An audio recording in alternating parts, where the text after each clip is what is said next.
is Carrie Byrne-Solitar. I'm the Manager of Collaboration with the Children, Youth and Social Services INIT cluster.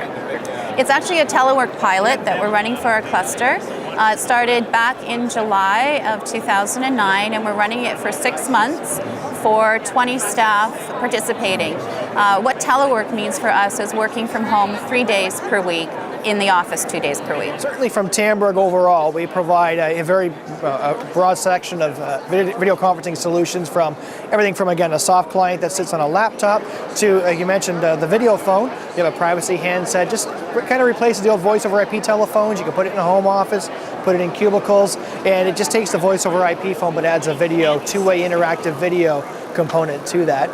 We wanted to start the program for our cluster mainly in response to employee engagement surveys. There was a lot of interest in alternative work arrangements from our staff.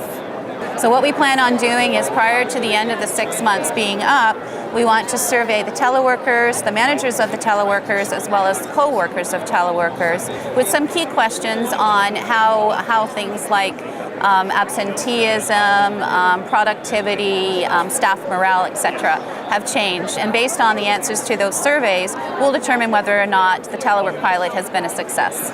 We get more into executive high-definition desktops now as well, and right up through meeting rooms that can join with those desktop systems. So you can have a meeting room with 10 people connecting to these individual little video phones and soft desktop phones sitting on laptops in those home offices. Everyone joins into that one community now, kind of getting out of it just being a boardroom environment for video conferencing.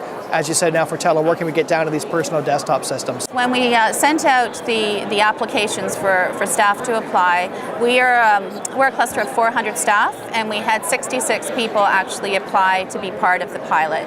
From there, we evaluated, and based on some who didn't make selection criteria or didn't have their manager's approval, that got down to a short list of 44. At that point, we then ranked all the staff based on their geographical distance from their home to their office. The power of video over top of your normal telework environment, where it's just email and telephone, is the body language. And a great example is if two of us were to turn our backs to each other and try talking, it's much more distracting and hard to make sure we're understanding each other. Body language is so important. It's 60%, I think it's the study that was seen, 60% of our conversation is delivered through the body language. The rest is just through the actual content of what I'm saying. From an understandability, if there's people with various cultures and various strong accents coming from different parts of the world now working within the same organization, it's very easy to misunderstand each other, whereas the body language tends to make up for any misunderstanding, because I can truly see, do you understand what I'm saying to you? And I can tell you do because you're nodding.